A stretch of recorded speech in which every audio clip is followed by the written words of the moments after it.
As Ebola continues to dominate the news, calls continue for a travel ban for flights originating from West Africa and traveling to the United States.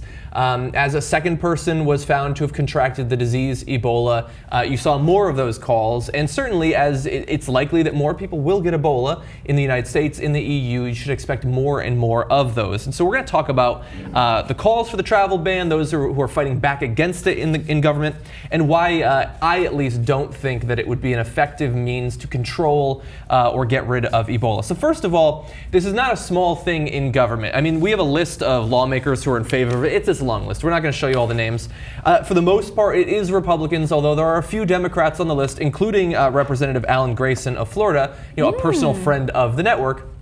Some of the Democrats, for the most part, are on the list because they're in extremely tight races and they feel like that would give them some sort of boost in the election. And those on the record against the travel ban, including Henry Cuellar, Gene Green, Bernice Johnson, generally Texas Democrats who have banded together to show that they don't think that it's a necessary or useful thing to do right now. And we have some quotes from Democrats who are fighting against this sort of argumentation, including Sheila Jackson Lee of Texas, who says, who's a Republican, by the way, I don't think we gain anything by spending our time talking about quarantines of entire countries.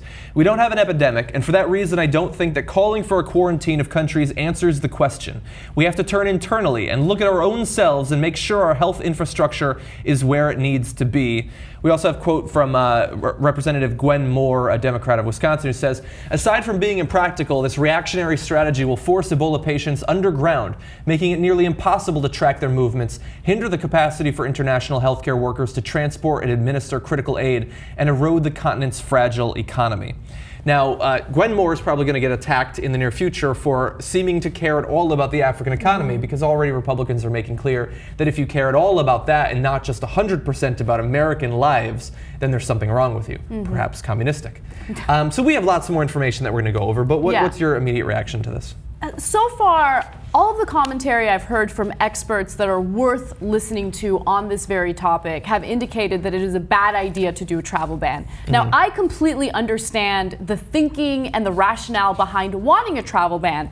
I'm not an expert, so if I look at this story on its face, I'll think, yeah, absolutely. We should stop all flights going to and from West Africa. That makes all the sense in the world. But the reality is you need to ensure that aid gets to that part of the world. You need to ensure that you help them through a humanitarian effort to contain this virus, to stop the spread of the virus. That's the best way to deal with it. I mean, spreading education to that area is also very important because one of the reasons why it spread so quickly was due to ignorance. And it was ignorance and also a lack of trust toward healthcare professionals in West Africa, right? So I would focus on that. And look, if people really want to travel to and from West Africa, they'll find a way, regardless of how much you want to ban flights. And I think that that's actually more dangerous because then it's going to be more difficult to screen people that could have potentially had contact with someone with Ebola there. And also, I love how we're all pretending as though West Africa is like the size of Los Angeles.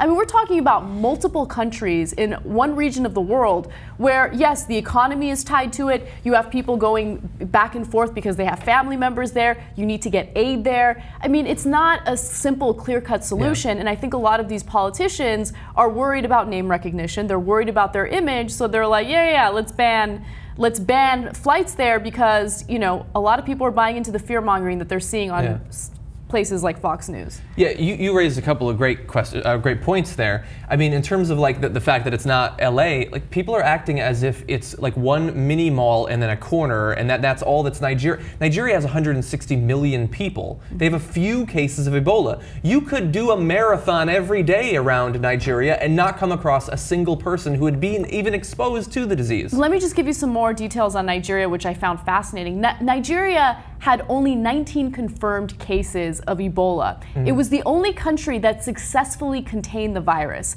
And they did so through a very, very smart effort. They did screenings. Anyone who came into contact with the individuals who were diagnosed with Ebola were kept an eye on, and they had to give health updates. If they didn't respond back to any of the health updates, authorities would go visit them and make sure that everything was okay. So look, they had a really great effort there that worked. It proved to be successful. They didn't have any flight bans, so why don't we focus more on what they did, which was obviously very successful, instead of having a knee-jerk reaction to this. Yeah, and the other point that you brought up that I want to address is that we need to spread information, education to that area.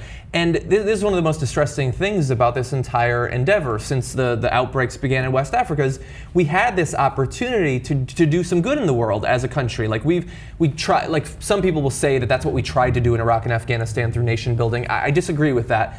But regardless, we could have done something good in West Africa. We're sending some resources, we're sending some soldiers, but we could have spread information and awareness as well. That is effectively impossible for the media to do now because they can't even do it domestically. I know. Amongst a population in America who knows almost nothing about Ebola, desperately wants information, new studies showing that the more news you've been exposed to concerning Ebola, the less you actually know about it, the less accurate information you have about it. And no wonder that people are terrified. We did a video on TYT today, 7 reasons not to be terrified about Ebola. There are only about 5,000 ways more likely for you to die in America today than Ebola, and yet we're worked into a frenzy because that's all the media is talking about.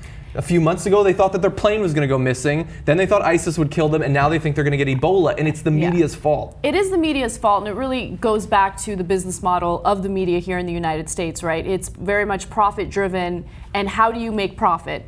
You get higher ratings. How do you get higher ratings? You sensationalize news stories, right? And when you sensationalize a story like this, and you fearmonger, yes, you get more people watching, but you spread this misinformation that causes so much damage to your society and to other countries. Yeah, that's totally the case. We've got some information on the economic cost of it too, which we'll get to soon. But finally, one point I want to address is it may seem to some people, like reasonable people in the middle, who hear about a potential travel ban, and they hear from the right and some Democrats that this will help, and they hear from the left that it won't actually help that much. It could be counterproductive. And many reasonable people will hear those two positions and say, well, just in case, why don't we do it? Not understanding that there are very real reasons that you shouldn't do it. Now, look, right now, what would a travel ban actually accomplish? It would do one specific thing. It would stop planes from leaving West Africa and landing in America. That is not the only way to get to America. If people actually, as Anna said, if they want to, then they'll simply go to South America or the EU, and then they'll take another flight. And the difference between what we have now and what we'd have in that case is now we can't track them anymore. We have no idea where they originated from necessarily. Absolutely. It makes it so much harder to actually track and contain the disease. Right now, it may seem dangerous, it may seem overly risky, but it makes for an easier containment situation overall. Absolutely. Now, let's talk about why the media is talking about it as much as they are. So you touched on one, they want the money, that the sensationalism, the ratings, they're certainly getting that. But there's also obviously a political motive to doing this. And I think it's summed up pretty well in an editorial by Mark Siegel of the National Review. You've probably seen him on Fox News before if you've accidentally stumbled onto that channel. And here he is talking about why we should do the travel ban, even though he personally, as a doctor, doesn't think that it would help. He says, we must worry about our own public psyche here in the United States. If our leaders can't give us a sense that we are protected, we must achieve it by imposing a ban. I'm not convinced medically. What? I don't believe that a travel ban against the Ebola-afflicted countries in West Africa will be particularly effective. It may even be counterproductive, and it certainly isn't coming from the strongest side of what being an American means.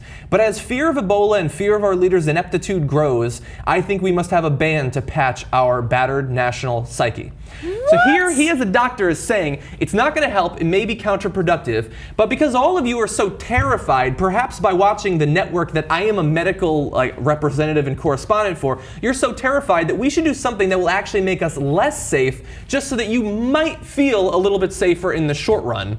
And F you Obama, by the way.